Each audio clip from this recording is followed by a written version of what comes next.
बिस्मिल्लाहिर्रहमानिर्रहीम। अस्सलामुअलैकुम। I am Mohammad Hasan Hashmi और आज इस चैप्टर के आखिरी लेक्चर के साथ मैं आपके पास यहाँ पे मौजूद हूँ। आज हमने जो डेफिनेशंस डिस्कस करनी है उनमें सबसे पहले नंबर पे है बग। क्या चीज़ होती है? एक ऐसा एरर जो कंप्यूटर प्रोग्राम के अंदर जब प्रोग्राम लिखा जाता है तो उस वक्त हमें फेस करना पड़ता है, हम उसे बग के नाम से रिप्रेजेंट करते हैं। लास्ट टाइम हमने लेक्चर के अंदर देखा था कि हमारे पास 3 तरह के प्रॉब्लम्स या 3 तरह के एरर वो जनरेट हो सकते हैं जब हम एक प्रोग्राम लिखते हैं। ये तीनों तरह के जो प्रॉब्लम्स होते हैं हम इन्हें भी बग के नाम से कंसीडर करते हैं। अब बग अगर रियल लाइफ में मैं इसकी एग्जांपल दूं तो रियल लाइफ में आप इसको इस तरह समझ सकते हैं कि एक ऐसी चीज़ जिसकी वजह से आप बीमार हो जाते हैं उसको हम बग कहते हैं। अब उस बग को कंप्यूटर से निकालने का जो प्रोसेस होता है इसको हम डीबग के नाम से रिप्रेजेंट करते हैं। सो डीबग क्या है? एक ऐसा प्रोसेस जिसमें प्रॉब्लम को फाइंड आउट किया जाता है और फिर उसको रिमूव किया जाता है, हम इसे डिबग के नाम से रिप्रेजेंट करते हैं। अगर प्रोग्राम डिबग होता है तो फिर ही प्रोग्राम अपनी स्टेटमेंट्स को एग्जीक्यूट करवाता है और उसके नतीजे में आउटपुट स्क्रीन के ऊपर नजर आती है। अगर किसी भी तरह से कोई भी प्रोग्राम उसमें बग्स मौजूद हैं तो प्रोग्राम कभी भी अपने रिजल्ट्स को प्रॉपरली डिस्प्ले नहीं कर सकता। इसके बाद हम प्रोग्रामिंग स्किल्स की बात करते हैं।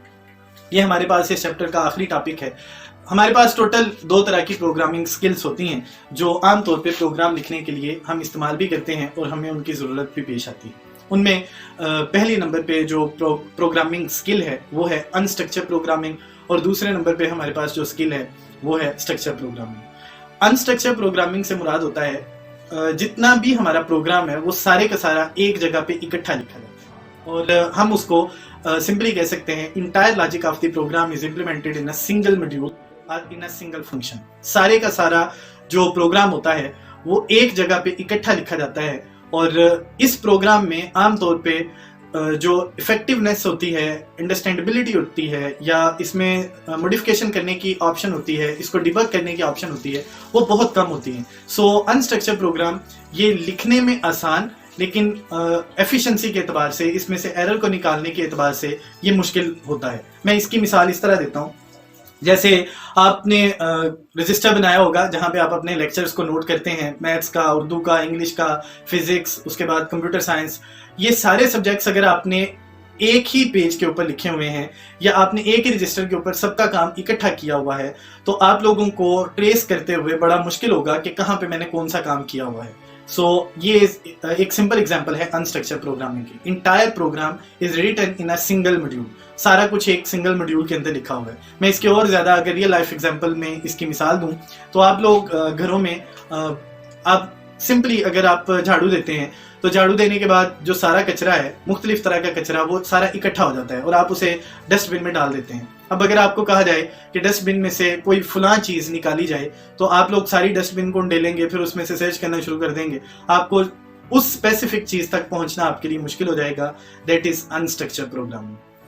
अब दूसरे नंबर पे जो हमारे पास प्रोग्रामिंग स्किल है that is structured programming. Structured programming में हमने क्या करना होता है, बजाय इसके कि हम सिंपली एक मॉड्यूल प्रिपेयर करें जिसमें हमने सारे का सारा प्रोग्राम लिखना है, हम उसकी जगह पे छोटे छोटे प्रोग्राम लिखते हैं और उन प्रोग्राम्स को मेन प्रोग्राम से कॉल करवा देते हैं। हम इसको सिंपली फंक्शन कॉल भी कहते हैं।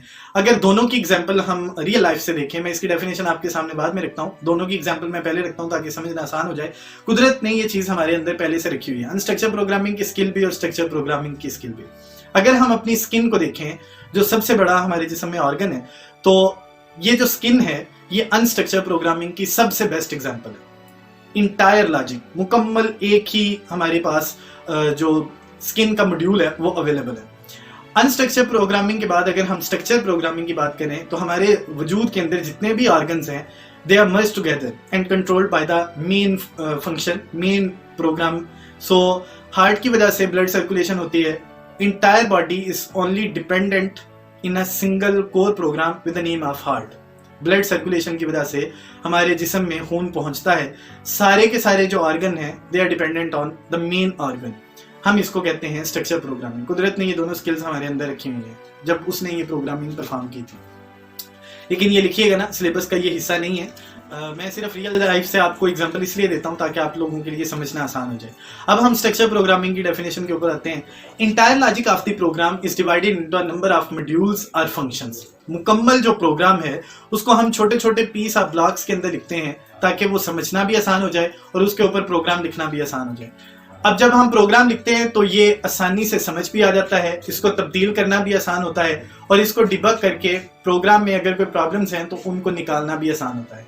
यहाँ पे याद रहे, हर मॉड्यूल अलहदा से अपनी फंक्शनैलिटी अपने अंदर स्टोर किए हुए होता है और उसी मॉड्यूल के अंदर जो फंक्शनैलिटीज होती हैं उनको मेन प्रोग्राम से कॉल किया जाता है। अगर मेन प्रोग्राम आप नहीं लिखेंगे तो बाकी चीज़ें लिखने का फायदा नहीं है। ये बिल्कुल ऐसे ही जैसे इंसानी वजूद से दिल को निकाल दिया जाए अगर, तो बाकी जितने भी आर्गन्स हैं उनको रखने का भी एज यूजुअल कोई फायदा नहीं है।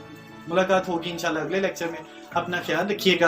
अगर पूरे चैप्टर में, चैप्टर नंबर 8 में गेटिंग स्टार्टेड विद सी, उसमें अगर आपको कोई भी प्रॉब्लम है आप मुझे ईमेल के जरिए से इन्फॉर्म कर सकते हैं। कमेंट बॉक्स में अपना मैसेज और अपनी राय ज़रूर लिखिएगा रिगार्डिंग द सिलेबस और जो चैप्टर नंबर 8 में प्रॉब्लम्स हैं। उसके अलावा अपना फीडबैक वो भी मुझे कमेंट बॉक्स में अपने मैसेज के ज़रिए से ज़रूर बताइएगा। मुलाकात होगी इंशाल्लाह अगले लेक्चर में। अपना ख्याल रखिएगा। अल्लाह हाफिज़।